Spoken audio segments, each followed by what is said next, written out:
നമസ്കാരം. SSC മലയാളിയുടെ പുതിയൊരു ഇംഗ്ലീഷ് സെഷനിലേക്ക് എല്ലാവർക്കും സ്വാഗതം. അപ്പോൾ നിങ്ങൾ സെഷൻ്റെ പേര് കാണുന്ന പോലെ കോൺകോർഡ് എന്നാണ് നമ്മുടെ ഈ സെഷൻ്റെ പേര്. അതായത് ഇന്നത്തെ സെഷൻ ഉദ്ദേശിക്കുന്നത് കോൺകോർഡ് എന്ന് പറയുന്ന സബ്ജക്റ്റ് വേർബ് എഗ്രിമെൻറ്റ് എന്ന് പറയുന്ന ഒരു ടോപ്പിക്കാണ് നമ്മളിന്ന് കാണാൻ പോകുന്നത്. അപ്പോൾ പ്യുവർ ഗ്രാമറാണ്, വളരെ ബേസിക് ആയിട്ടുള്ളൊരു കാര്യമാണ്. നമ്മൾ ഇത്രയും ഇതിനു മുമ്പ് പഠിച്ചത് ഓരോ ഗ്രാമർ പാർട്ടിലെ ഓരോ ഇപ്പോൾ സെൻറ്റൻസിലെ ഭാഗങ്ങൾ, അതുപോലെ പല ഭാഗങ്ങളും കണ്ടു. ബേസിക്സ് ആയിട്ടുള്ള ബേസിക് യൂണിറ്റ്സ് ഓഫ് ഗ്രാമർ കണ്ടു. ഇനി നമ്മൾ കുറച്ച് റൂൾസ് അപ്ലൈ ചെയ്തിട്ട് എങ്ങനെയാണ് സബ്ജക്റ്റ് അതിനനുസരിച്ചുള്ള വേർബ് എന്നുള്ള കാര്യങ്ങളൊക്കെ അത്തരം ടൈപ്പുള്ള ഒരു ടോപ്പിക്കാണ് നമ്മളിന്ന് കാണാൻ പോകുന്നത്. ഓക്കെ, അപ്പോൾ എന്താണ് നമ്മളിപ്പോൾ കോൺകോർഡ് എന്ന് പറയുന്ന ഒരു വാക്ക്, അതെന്താണ് അതിൻ്റെ അർത്ഥം എന്ന് പറഞ്ഞിട്ടുണ്ട്. അപ്പോൾ ഇംഗ്ലീഷിൽ കോൺകോർഡ് എന്ന് പറയുന്ന വാക്കിൻ്റെ അർത്ഥം ഇത്രയേ ഉള്ളൂ: agreement or harmony between people or A group of people. അതായത് ഒരു കൂട്ടം ആളുകൾ, ഒരു കൂട്ടം ആളുകൾക്കിടയിലുള്ള ഒരു എഗ്രിമെൻ്റാണ് ബേസിക്കലി കോൺകോർഡ്. എപ്പോഴും എല്ലാവരും നല്ല രീതിയിൽ അങ്ങോട്ടും ഇങ്ങോട്ടും പോകുന്നതിനാണ് കോൺകോർഡ് എന്ന് പറയുന്നത്. അപ്പോൾ ഒരു കാര്യം അതേപോലെ അതിനെ എഗ്രി ചെയ്തിട്ട് മറ്റൊരു കാര്യം പോകുന്നു, ആ ഒരു മീനിങ് ആണ് കോൺകോർഡ് എന്ന് പറയുന്ന അർത്ഥം വരുന്നത്. പക്ഷേ നമ്മൾ ഗ്രാമറിലേക്ക് വരുമ്പോൾ ഈ ഒരു കോൺസെപ്റ്റ് എങ്ങനെയാണെന്ന് വെച്ചാൽ, ബേസിക്കായിട്ട് ഇപ്പോൾ സബ്ജക്റ്റ് വേർബ് എഗ്രിമെൻറ്റിനെ കുറിച്ചാണ്. സബ്ജക്റ്റും വേർബും, ഒരു സെൻറ്റൻസിലെ സബ്ജക്റ്റ് എന്താണ് വേർബ് എന്താണൊക്കെ നമ്മൾ കണ്ടിട്ടുള്ളതാണ് അല്ലേ. അപ്പോൾ സബ്ജക്റ്റും അതുപോലെ വേർബും തമ്മിലുള്ള ഒരു തരത്തിലുള്ള എഗ്രിമെൻറ്റിനെ നമ്മൾ കോൺകോർഡ് എന്ന് നമ്മൾ പറയാറുണ്ട് ഇംഗ്ലീഷ് ഗ്രാമറിലെ. അപ്പോൾ സബ്ജക്റ്റ് വേർബ് എഗ്രിമെൻ്റ് ആണ് നമ്മളിന്ന് കാണാൻ പോകുന്നത്.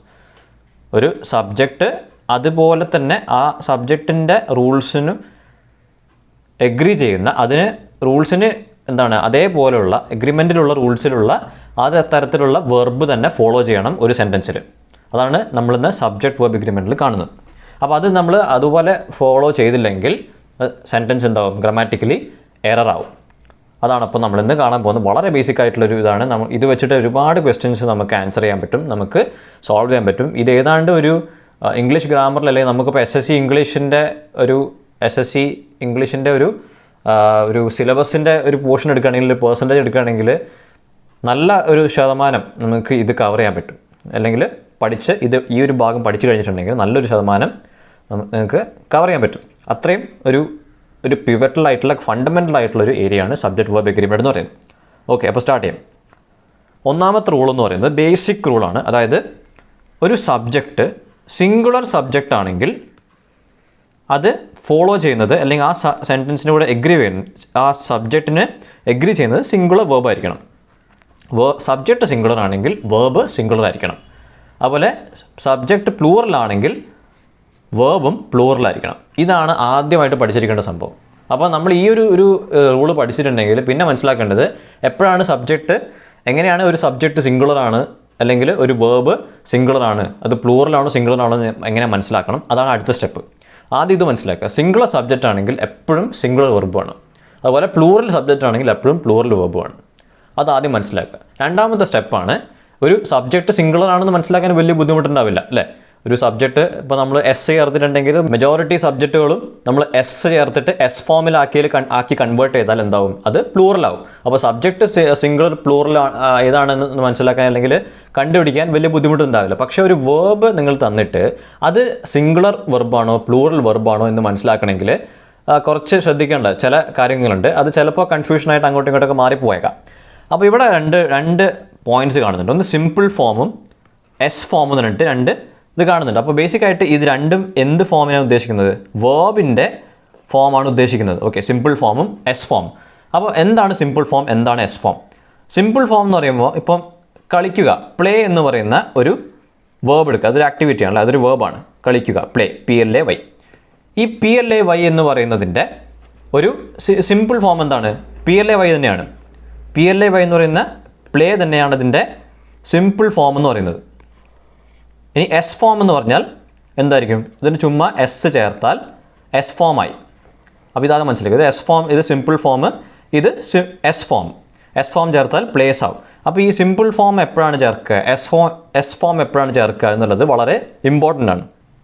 ഏറ്റവും ബേസിക് ആയിട്ട് മനസ്സിലാക്കേണ്ടത് simple form of the verb എന്ന് പറഞ്ഞാൽ അത് എന്താണ്, പ്ലൂറലാണ്.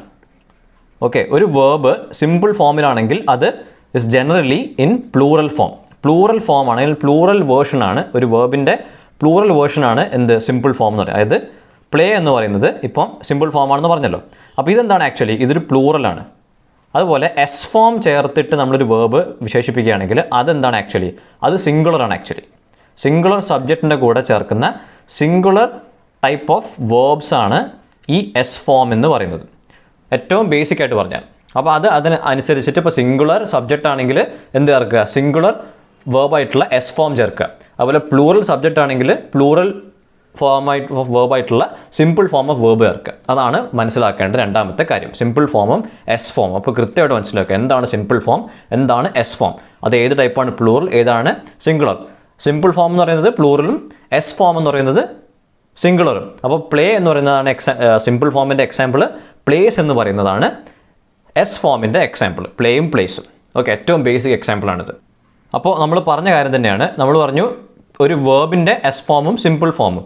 അപ്പോൾ സിമ്പിൾ ഫോമായിട്ടുള്ള പ്ലേ എന്ന് പറയുന്നത് എപ്പോഴും പ്ലൂറൽ ആണെന്ന് പറഞ്ഞു അല്ലേ, പ്ലൂറൽ ഫോമാണ് സിമ്പിൾ ഫോം എന്ന് പറയുന്നത്. എസ് ഫോം ആണെങ്കിൽ അത് സിംഗുലർ ഫോമാണ്. പക്ഷേ ചില കേസുകൾ ഡിഫറെൻ്റ് ആണ്. എന്താണ്, ഇപ്പോൾ പ്ലേ എന്ന് പറയുന്ന സിമ്പിൾ ഫോം പ്ലൂറലാണ്, പക്ഷേ അത് എന്തിൻ്റെ കൂടെയാണ് ചേർത്തിരിക്കുന്നത്, ഐൻ്റെ കൂടെയാണ്.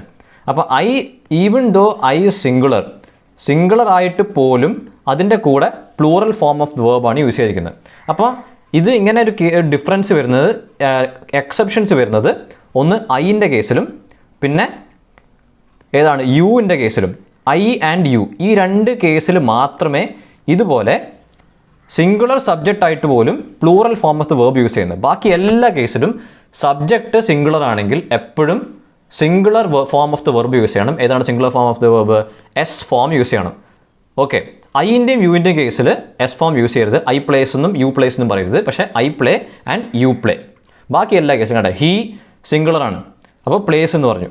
ഷീ സിംഗുലറാണ്, പ്ലേസ് എന്ന് പറഞ്ഞു. ഇറ്റ് സിംഗുലറാണ്, അപ്പോൾ പ്ലേസ് എന്ന് പറഞ്ഞു. കണ്ടല്ലേ, അപ്പോൾ അതാണ്. ബാക്കി എല്ലാ കേസിലും ഐയും യുവും ഒഴിച്ച് ബാക്കി എല്ലാ കേസിലും സിംഗുലർ സബ്ജക്റ്റ് സിംഗുലർ ആണെങ്കിൽ singular form of the verb, അതായത് എസ് ഫോം യൂസ് ചെയ്യണം. ഇനി പ്ലൂറലിലേക്ക് വരുമ്പോൾ നമുക്ക് വലിയൊരു എക്സെപ്ഷൻസും ഡിഫറൻസുകളും അങ്ങനെ ഒരു എക്സെപ്ഷണൽ കേസൊന്നും വരുന്നില്ല. വി എന്ന് പറയുന്നത് പ്ലൂറലാണ്. അപ്പോൾ പ്ലേ എന്ന് പറയുന്നത് നമുക്കറിയാം സിമ്പിൾ ഫോമാണ്. സിമ്പിൾ ഫോം എന്ന് പറഞ്ഞാൽ പ്ലൂറലാണ്. അപ്പോൾ യു എന്ന് പറയുന്നത് പ്ലൂറലായിട്ടാണ് ഉദ്ദേശിക്കുന്നത്. നിങ്ങൾ, ഒരു കൂട്ടം ആളുകളെ നിങ്ങൾ എന്ന് പറയുകയാണ്. അപ്പോൾ ഒരു ടീച്ചർ സ്റ്റുഡൻസിനെ 50 പേരുള്ള സ്റ്റുഡൻസിനെ പറയുന്നത് നിങ്ങൾ നാളെ നേരത്തെ വരണം എന്ന് പറയുമ്പോൾ നിങ്ങൾ ഒരു പ്ലൂറലാണ്. അപ്പോൾ അവിടെ plural form of the verb, അതായത് സിമ്പിൾ ഫോം ഓഫ് പ്ലേ. ദേ വീണ്ടും പ്ലൂറലാണ്. അപ്പോൾ വീണ്ടും simple form of the verb, plural form play. അപ്പോൾ അതാണ് മനസ്സിലാക്കേണ്ടത്. ആകെ ഒരു എക്സെപ്ഷൻ വരുന്നത് ഐൻ്റെയും യുവിൻ്റെയും കേസിൽ മാത്രമാണ്. അത് സിംഗുലർ സബ്ജക്റ്റ് ആയിട്ട് പോലും പ്ലൂറൽ ഫോം ആയിട്ടുള്ള സിമ്പിൾ ഫോം ആണ് യൂസ് ചെയ്യുന്നത്, എസ് ഫോം അല്ല. പക്ഷേ എല്ലാ കേസിലും സിംഗുലർ സബ്ജക്റ്റ് ആണെങ്കിൽ എപ്പോഴും എസ് ഫോം ആണ് യൂസ് ചെയ്യേണ്ടത്. ഇനി കുറച്ച് എക്സാമ്പിൾസ് നോക്കാം. He writes articles for a living. കണ്ടല്ലേ, അപ്പോൾ റൈറ്റ് എന്ന് പറയുന്ന വേർബിൻ്റെ എസ് ഫോം യൂസ് ചെയ്തിരിക്കുന്നത്. എസ് ഫോം എന്ന് പറയുമ്പോൾ എന്താണ് നമ്മൾ പഠിച്ചിട്ടുണ്ട്, എസ് ഫോം എന്ന് പറഞ്ഞാൽ അത് സിംഗുലറാണ്, സിംഗുലർ ഫോം ഓഫ് ദ വേർബാണ്. അപ്പോൾ ഹീ ഇസ് സിംഗുലർ സബ്ജക്റ്റ് അല്ലേ, സിംഗുലർ സബ്ജക്റ്റ് ആണ്. അപ്പോൾ he writes articles for living. They play football every evening. They പ്ലൂറലാണ്, അപ്പോൾ simple form is plural form of the verb play. Rajesh works. Rajesh സിംഗുലറാണ്, works S form എന്ത് ചെയ്യുന്നു, സിംഗുലർ ഫോം അല്ലേ. അതുപോലെ students in this class always score. കണ്ടല്ലേ, അപ്പോൾ ഒരു സെൻറ്റൻസിലെ സബ്ജക്റ്റും വേർബും നമുക്ക് അനലൈസ് ചെയ്യാൻ പറ്റണം. സ്റ്റുഡൻസ് ആണ് ഇവിടുത്തെ സബ്ജക്റ്റ് അല്ലേ, അതുപോലെ സ്കോർ ആണ് ഇവിടുത്തെ വേർബ്. അപ്പോൾ സ്റ്റുഡൻസ് എന്ന് പറയുന്നത് പ്ലൂറൽ സബ്ജക്റ്റ് ആണ്. അപ്പോൾ എന്താ പറയും, സിമ്പിൾ ഫോം ആയിട്ട് ഉള്ള സ്കോർ എന്ന് മാത്രമേ പറയാൻ പാടുള്ളൂ. ഓക്കെ, സിമ്പിൾ ഫോം എന്ന് വെച്ചാൽ സ്കോർ. അതെന്താണ്, പ്ലൂറൽ ഫോമാണ്, പ്ലൂറലാണ്. Students score. അതുപോലെ he is writing an article right now. അപ്പോൾ ഇസും വാസും ആറും ഒക്കെ നിങ്ങൾക്ക് ഓൾറെഡി അറിയുന്നതാണ് അല്ലേ. ഇസ് എപ്പോഴാണ് യൂസ് ചെയ്യുക, നമ്മൾ സിംഗുലർ കേസിലാണ് ഇസ് യൂസ് ചെയ്യുക അല്ലേ, ഹീ ഇസ്. അതുപോലെ ദേ ആണെങ്കിൽ പ്ലൂറൽ ആറ് വരും, അല്ലെങ്കിൽ വേർ വരും. ഇത് ഇസ് അല്ലെങ്കിൽ വാസ് വരും. അതൊക്കെ ഓൾറെഡി അറിയുന്നതാണ്. രാജേഷ് ഇസ് അല്ലേ, രാജേഷ് സിംഗുലറാണ്. Students are. ഓക്കെ, അതിൽ വലിയ കൺഫ്യൂഷനൊന്നും ഉണ്ടാവില്ല. അതിൻ്റെ കൂടെ തന്നെ ഒരു കൺഫ്യൂസിങ് ആയിട്ടുള്ളൊരു കാര്യമാണ് ഹാസിൻ്റെയും ഹാവിൻ്റെയും ഒരു യൂസേജ്. അപ്പോൾ ഹാസ് എങ്ങനെയാണ്, ഹാവ് എങ്ങനെയാണ്? ബേസിക്കായിട്ട് ഈ രണ്ട് വാക്കുകളും, ഈ രണ്ട് ഓക്സിലറി വേർബ്സും അല്ലേ, രണ്ട് ഓക്സിലറി വേർബ്സും എപ്പോഴാണ് യൂസ് ചെയ്യുക? നമുക്കറിയാം പ്രസൻറ്റ് പ്രസൻറ്റ് പെർഫെക്റ്റ് ടെൻസിലാണ് ഉപയോഗിക്കുക അല്ലേ. ടെൻസുകളെ കുറിച്ച് നമ്മൾ സെഷൻ സെപ്പറേറ്റ് ആയിട്ട് ചെയ്യുന്നുണ്ട്. അപ്പോൾ നിങ്ങൾക്ക് ഇതിനെക്കുറിച്ച് ഡൗട്ട്സ് ഉണ്ടെങ്കിൽ എന്താണ് ഉണ്ടാവും. അപ്പോൾ അതിനെക്കുറിച്ച് ക്ലിയർ ആക്കാൻ ഒരു സെഷൻ നമ്മൾ സെപ്പറേറ്റ് ആയിട്ട് ചെയ്യുന്നുണ്ട്. Present perfect tense. Okay, present perfect ടെൻസിലാണ് ഹാസും ഹാവും വരിക. അപ്പോൾ ഈ ഹാസും ഹാവും എപ്പോഴാണ് വരിക? ഹാസ് എപ്പോഴും സിംഗുലർ സബ്ജക്റ്റിൻ്റെ കൂടെയാണ് വരിക. അതുപോലെ ഹാവ് പ്ലൂറൽ സബ്ജക്റ്റിൻ്റെ കൂടെയാണ് ഹാവ് വരിക. അതായത് ഹി ഹാസ് അല്ലേ, he has done the project, they have done the project എന്ന് പറയുക. ദേ ആണെങ്കിൽ പ്ലൂറൽ സബ്ജക്റ്റ് ആണെങ്കിൽ എന്ത് ചെയ്യുക? ഹാവ് യൂസ് ചെയ്യും. സിംഗുലർ ആണെങ്കിൽ ഹി അല്ലെങ്കിൽ ഷീ, ഐ അല്ല ഹി ഷീ അല്ലെങ്കിൽ ഏതെങ്കിലും സിംഗുലർ സബ്ജക്റ്റ് ആണെങ്കിൽ എന്ത് യൂസ് ചെയ്യുക? ഹാസ് യൂസ് ചെയ്യുക. അതായത് ഹാസ് എന്ന് പറയുന്നത് സിംഗുലർ സബ്ജക്റ്റിൻ്റെ കൂടെയാണ് യൂസ് ചെയ്യുക. ഓക്കെ, പറഞ്ഞില്ലേ he has worked in this company for 5 years. He എന്ന് പറയുന്നത് എന്താണ്? ഒരു സിംഗുലർ സബ്ജക്റ്റാണ്. അപ്പോൾ സിംഗുലർ സബ്ജക്റ്റിൻ്റെ കൂടെ ഹാസ് യൂസ് ചെയ്യുന്നു. ഹാസിൻ്റെ എപ്പോഴും സിംഗുലറിൻ്റെ കൂടെ ഹാസ് ആണ് യൂസ് ചെയ്യുക. ദേ ആകുമ്പോൾ ഹാവ് അല്ലേ, ഹാവ് പ്ലൂറൽ സബ്ജക്റ്റിൻ്റെ കൂടെ യൂസ് ചെയ്യണം. രാമു ഹാസ്. അതുപോലെ you have to present the project this week. അപ്പോൾ യുവിൻ്റെ കൂടെ യു എന്താണ്? നമ്മൾ നേരത്തെ പറഞ്ഞു അല്ലേ, 2 എക്സെപ്ഷൻസ് ഉണ്ട്. ഒന്ന് ഐയും അതുപോലെ തന്നെ യുവും. ഐയും യുവും വരുമ്പോൾ ഈ 2 കേസും വരുമ്പോൾ എന്താണ് വ്യത്യാസം വരുന്നത്? എപ്പോഴും നമ്മൾ സാധാരണയുള്ള കേസിൽ നിന്ന് കുറച്ച് ഡിഫറെൻ്റ് ആണ്. അപ്പോൾ ഐൻ്റെ കൂടെ ഐയും യുവും സിംഗുലർ സബ്ജക്റ്റ് ആണെങ്കിൽ പോലും പ്ലൂറൽ ഫോം ഓഫ് ദി വെർബാണ് വരിക. അപ്പം ആക്ച്വലി ഹാവ് എന്താണ്? ഹാവ് എന്ന് പറയുന്നത് നമുക്കറിയാം പ്ലൂറൽ സബ്ജക്റ്റിൻ്റെ കൂടെയാണ് വരേണ്ടത് അല്ലേ, പ്ലൂറൽ ഫോമാണ്. പക്ഷേ ഈ ഐയോ യുവോ ആണ് വരുന്നതെങ്കിൽ അതിൻ്റെ കൂടെ എപ്പോഴും ഹാവ് ആണ് യൂസ് ചെയ്യുക. ഐ ഹാവ് അല്ലെങ്കിൽ യു ഹാവ്. ഓക്കെ, സാധാരണഗതിയിൽ എന്താണ്? ഇപ്പോൾ സബ്ജക്റ്റ് സിംഗുലർ ആണെങ്കിൽ ഹാസ് ആണ് വരേണ്ടത്. പക്ഷേ ഐൻ്റെയും യുവിൻ്റെയും കേസിൽ എന്ത് വരണം? നമുക്ക് ഹാവ് ആണ് വരേണ്ടത്. നമ്മൾ നേരത്തെ കണ്ടു അല്ലേ, ഐയും യുവിൻ്റെയും കൂടെ നമ്മൾ നേരത്തെ എന്താണ് വേണ്ടത്? സിംഗുലർ സബ്ജക്റ്റ്, അതായത് സിമ്പിൾ ഫോം ആണ് വന്നത്. സിമ്പിൾ ഫോം എന്ന് പറയുമ്പോൾ പ്ലൂറൽ ഫോം ആണ്. ശരിക്കും പറഞ്ഞാൽ എന്താണ്? എസ് ഫോം ആണ് വരേണ്ടത്, അതായത് സിംഗുലർ ഫോം ആണ് വരേണ്ടത്. പക്ഷേ അതിൻ്റെ കൂടെ ഐൻ്റെയും യുവിൻ്റെയും കൂടെ സിമ്പിൾ ഫോം ആയിട്ടുള്ള പ്ലൂറൽ ഫോം ഓഫ് ദി വെർബാണ് വന്നിരിക്കുന്നത്. അതുപോലെ തന്നെ യുവിൻ്റെയും ഐൻ്റെയും കൂടെ ഇവിടെ ഹാവ് ആണ് വന്നിരിക്കുന്നത്, even though have is plural. ഇനി രണ്ടാമത്തെ റൂൾ എന്ന് പറയുന്നത്, ഒരു സെൻറ്റൻസിൽ നമ്മളിപ്പോൾ 2 കാര്യങ്ങളെ ഓർ അല്ലെങ്കിൽ ഐദർ ഓർ അല്ലെങ്കിൽ നൈദർ നോർ ഈ ടൈപ്പ് ഫ്രേസുകളെ വെച്ചിട്ട് ബന്ധിപ്പിക്കുകയാണെങ്കിൽ അതിൻ്റെ വേർബ് എങ്ങനെയാണ് ഇതാക്കേണ്ടത്? അതായത് വേർബ് എങ്ങനെയാണ് നമ്മൾ നിർണ്ണയിക്കുന്നത്? സിംഗുലർ ആണോ പ്ലൂറൽ ആണോ എന്ന് മനസ്സിലാക്കണമെങ്കിൽ എന്താണ്? Verb agrees with the noun or pronoun closest to it. കണ്ടല്ലേ? അപ്പോൾ ഇവിടെ നോക്കുക, neither the students nor the teacher was present. ഈ ഇറ്റ് എന്ന് പറയുന്നത് എന്തിനെയാണ്? വേർബിനെയാണ്. ഓക്കെ, ഒരു സെൻറ്റൻസിലെ വേർബ് സിംഗുലർ ആണോ പ്ലൂറൽ ആണോ എന്നാണ് നമ്മുടെ സംശയം. അതായത് ഇപ്പോൾ ഫസ്റ്റ് സെൻറ്റൻസ് നോക്കുകയാണെങ്കിൽ ഇവിടെ ഈ വാസ് എന്ന് പറഞ്ഞത് കറക്റ്റ് ആണോ അതോ വേറൊന്ന് പറയണോ എന്നുള്ളതാണ് നമ്മുടെ ഡൗട്ട്. അപ്പോൾ മനസ്സിലാക്കേണ്ടത് ഇപ്പോൾ neither the students neither nor എന്ന് പറയുന്ന ഈ ഒരു കോമ്പിനേഷന് ശേഷം അതിൽ എന്തൊക്കെയാണ് പറയുന്നത്? നൈദർ ദ സ്റ്റുഡൻസ്, ആദ്യം സ്റ്റുഡൻസിനെ കുറിച്ച് പറയുന്നു, രണ്ടാമത് ടീച്ചറിനെ കുറിച്ച് പറയുന്നു. അപ്പോൾ neither the students nor the teacher എന്ന് പറയുമ്പോൾ ഇത് ഈ വാസ് ആണോ വേറാണോ എന്ന് പറയുന്ന ഈ വേർബ് എന്താണെന്ന് മനസ്സിലാക്കണമെങ്കിൽ ഈ വെർബിനടുത്തുള്ള നൗണിനെ നോക്കിയാൽ മതി, നൗണോ പ്രോണോണോ. അപ്പോൾ ഇവിടെ ടീച്ചറാണ്. ഓക്കെ, ഒരു ടീച്ചർ ആയതുകൊണ്ട് ടീച്ചർ എന്താണ്? സിംഗുലറാണ്. ഒരു സിംഗിൾ ടീച്ചറിനെ കുറിച്ചാണ് പറയുന്നത്. അപ്പോൾ ടീച്ചർ സിംഗുലർ ആയതുകൊണ്ട് ഇവിടെ എന്തായി? വാസ് എന്ന് പറഞ്ഞു, വേറല്ല. അപ്പോൾ അത് കറക്റ്റാണ്. ഇതിപ്പോൾ neither the teacher nor the students എന്നാണ് പറഞ്ഞിരുന്നെങ്കിൽ അവിടെ വെർബിനടുത്ത് സ്റ്റുഡൻസ് ആണ്, സ്റ്റുഡൻസ് പ്ലൂറലാണ്, അപ്പോൾ വേറെ വന്നേനെ. ഇവിടെ രണ്ടാമത്, അതായത് വെർബിനടുത്ത് ടീച്ചർ വന്നുകൊണ്ട് വാസ് എന്ന് പറയുന്നു. ഓക്കെ, അപ്പോൾ or, either or, neither nor ഇത്തരം കാര്യങ്ങളൊക്കെ വരുമ്പോൾ, ഇതുപോലുള്ള കോമ്പിനേഷൻ വരുമ്പോൾ എപ്പോഴും ശ്രദ്ധിക്കുക, വേർബ് എപ്പോഴും എഗ്രി ചെയ്യുന്നത് ആ വെർബിൻ്റെ ഏറ്റവും അടുത്തുള്ള നൗണിൻ്റെയോ പ്രോണോണ്ടോ ആയിരിക്കും. ഓക്കെ, ഇനി രണ്ടാം സെൻറ്റൻസുകളിലെ ഐദർ ഓർ എന്ന് പറഞ്ഞ കോമ്പിനേഷനാണ്. Either they or Ramesh has to report immediately. അവിടെ വേണ്ടിയല്ലേ ഹാസ് ആണോ ഹാവ് ആണോ എന്നുള്ളത് നമ്മുടെ സംശയം. ഹാസ് എപ്പോഴും സിംഗുലറിൻ്റെ കൂടെയും ഹാവ് പ്ലൂറലിൻ്റെ കൂടെയാണ് യൂസ് ചെയ്യുക അല്ലേ, പ്ലൂറൽ ആയിട്ടാണ് യൂസ് ചെയ്യുക. അപ്പോൾ ഇവിടെ എന്താണ്? ഈ വെർബിന് ഏറ്റവും അടുത്തുള്ളത് രമേഷാണ്. രമേഷ് എന്ന് പറയുന്നത് സിംഗുലറാണ്. അപ്പോൾ സിംഗുലർ എപ്പോഴും ഹാസ് യൂസ് ചെയ്യണം, കറക്റ്റാണ്. Either they or Ramesh has to report immediately, have to report അല്ല. ഓക്കെ, അപ്പോൾ ഇതാണ് ഇതിൻ്റെ ഒരു സെക്കൻഡ് റൂൾ എന്ന് പറയുന്നത്. ഇനി മൂന്നാമത്തെ റൂള് ഇതേപോലെ തന്നെ ഐദർ ഓർ നൈദർ ഓർ എന്നൊക്കെ പറയുന്നത് പോലെ ആസ് വെൽ ആസ് അല്ലെങ്കിൽ എലോങ് വിത്ത് അല്ലെങ്കിൽ ബിസൈഡ്സ് അല്ലെങ്കിൽ നോട്ട് ഇതുപോലുള്ള വാക്കുകൾ വെച്ചിട്ട് നമ്മൾ രണ്ട് കാര്യങ്ങളെ എന്താണ് ഡിനോട്ട് ചെയ്യണം, എക്സ്പ്രസ് ചെയ്യുകയാണെങ്കിൽ കണ്ടില്ലേ, അതെന്ത് ചെയ്യുക, അത്തരം കേസുകളിൽ verb agrees with that subject it self. Okay, എന്ന് വെച്ചാൽ എന്താണ്, ഇപ്പോൾ teacher along with his students is going four A picnic. ഇവിടെ നമ്മൾ പറഞ്ഞ അതേ സാധനം എലോങ് വിത്ത് കണ്ടില്ലേ, എലോങ് വിത്ത് എന്ന് പറയുന്ന ഈ ഒരു ഫ്രേസ് ഇവിടെ പറഞ്ഞിട്ടുണ്ട്.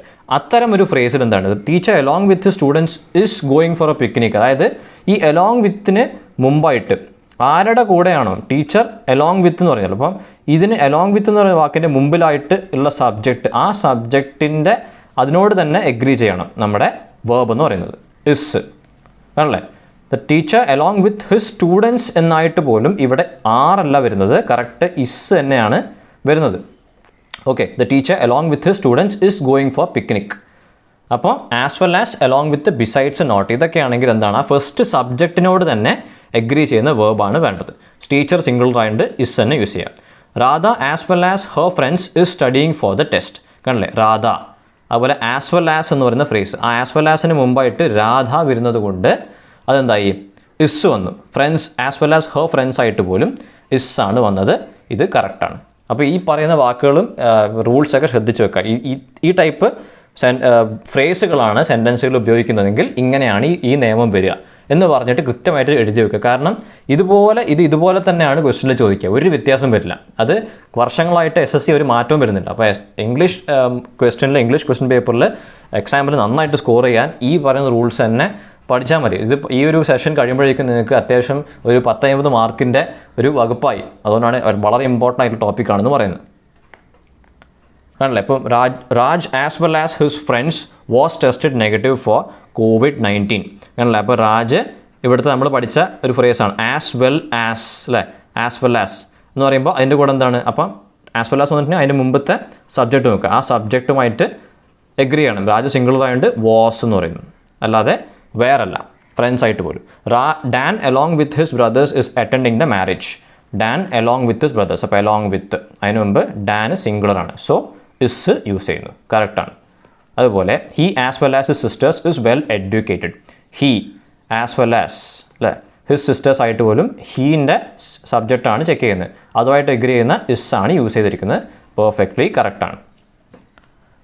ഇനി അടുത്ത റൂൾ എന്ന് പറയുന്നത്, അതായത് നമ്മൾ എപ്പോഴും ഒരു സബ്ജക്റ്റിൻ്റെ കൂടെ സബ്ജക്റ്റ് സിംഗിളർ ആണെങ്കിൽ എപ്പോഴും പാസ്റ്റ് ടെൻസിൽ പറയുമ്പോൾ നമ്മൾ കണ്ടില്ലേ, ഇപ്പം വാസ് ആണ് യൂസ് ചെയ്യുക, അല്ലേ, പാസ്റ്റ് ടെൻസ് സിംഗിളർ ആകുമ്പോൾ എപ്പോഴും വാസ് ആണ് യൂസ് ചെയ്യുക. പക്ഷേ ചില സെൻറ്റൻസ് കണ്ടിട്ടുണ്ടാവും വേർ എപ്പോഴാണ് യൂസ് ചെയ്തിട്ടുണ്ടാവും, വേർ. അപ്പം അങ്ങനെ യൂസ് ചെയ്തിട്ടുണ്ടെങ്കിൽ അത് ഒന്നുകൂടെ ശ്രദ്ധിക്കണം. അതായത് ചിലപ്പോൾ അത് ഗ്രാമാറ്റിക്കൽ മിസ്റ്റേക്ക് ആവണമെന്നില്ല, ചിലപ്പോൾ അത് വേറൊരു അർത്ഥത്തിലേക്കും പറഞ്ഞിട്ടുണ്ടാവുക. അപ്പോൾ ആ സെൻറ്റൻസ് വായിച്ചിട്ട് ആ കോണ്ടെക്സ്റ്റ് മനസ്സിലാക്കണം. എന്താണ്, അതായത് sentences given below which express എന്ത് wish, okay, wish or something contrary to reality.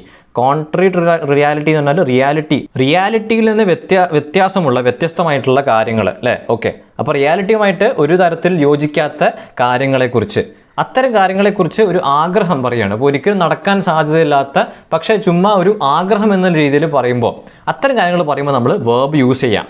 Four example കണ്ടില്ലേ, I wish I were the prime minister of India. അപ്പോൾ ഞാൻ പ്രൈം മിനിസ്റ്റർ ഓഫ് ഇന്ത്യ എന്ന് പറയുന്നത് എന്താണ്, ഓൾമോസ്റ്റ് 0 പോസിബിലിറ്റിയാണ്, ഒരിക്കലും നടക്കാൻ സാധ്യതയില്ലാത്തൊരു കാര്യമാണ്, അല്ലേ. അപ്പോൾ അവിടെ എന്താണ്, ഐ വിഷാണ്, നമ്മുടെ ഒരു വിഷാണ്. I wish I was the prime minister, അല്ല, I were the prime minister of India. അവിടെ വേർ എന്ന് പറഞ്ഞാലും കറക്റ്റാണ്. സാധാരണ ഇതിൽ ഐ വാസ് ആണെങ്കിലും ഇവിടെ ഒരു എക്സ്പ്രസിങ് ഒരു wish or something contrary to reality ആയതുകൊണ്ട് വേർ യൂസ് ചെയ്യുന്നു, ഒരു തെറ്റുമില്ല, അല്ല. If I were you I would have done it already.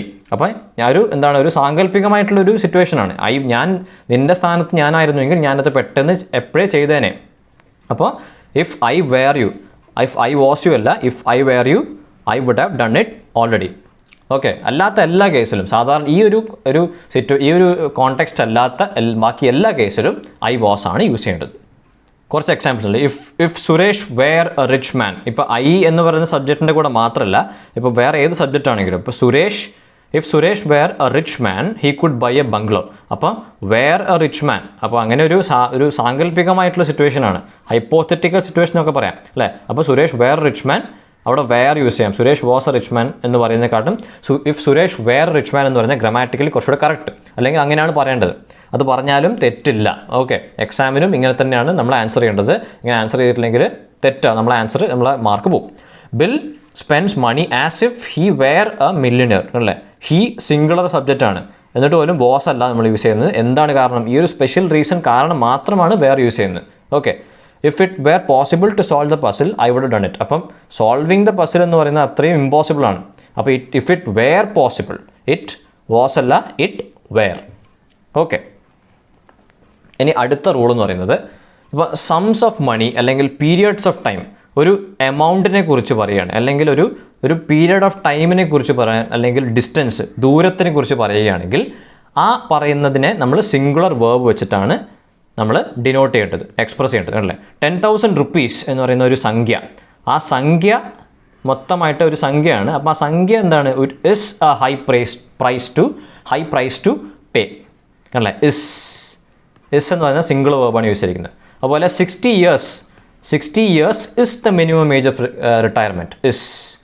അതുപോലെ 5 kilometers is too much to walk. ഇതിൻ്റെ കൂടെയൊക്കെ സിംഗുലർ വേർബാണ് യൂസ് ചെയ്യുക. അപ്പോൾ കോണ്ടെക്സ്റ്റ് വായിച്ചിട്ട് മനസ്സിലാക്കുക, എന്നിട്ട് മാത്രം ഇതുപോലെ ചെയ്യാം അല്ല. ഇയേഴ്സ് എന്ന് പറയുന്നത് 60 years അത് പ്ലൂറൽ സബ്ജക്റ്റ് ആയിട്ട് പോലും, അല്ലെങ്കിൽ ഇയേഴ്സ് എസ് ഫോം ചേർത്തിട്ട് ഒരു പ്ലൂറൽ എന്നുള്ളൊരു ഫീലിംഗ് ഉണ്ടാക്കിയിട്ട് പോലും അതെന്താണ്, അതൊരു പീരിയഡ് ഓഫ് ടൈം ആയതുകൊണ്ട് എന്ത് യൂസ് ചെയ്യുന്നു? സിംഗുലർ വെർബ് യൂസ് ചെയ്യുന്നു, ഇസ്.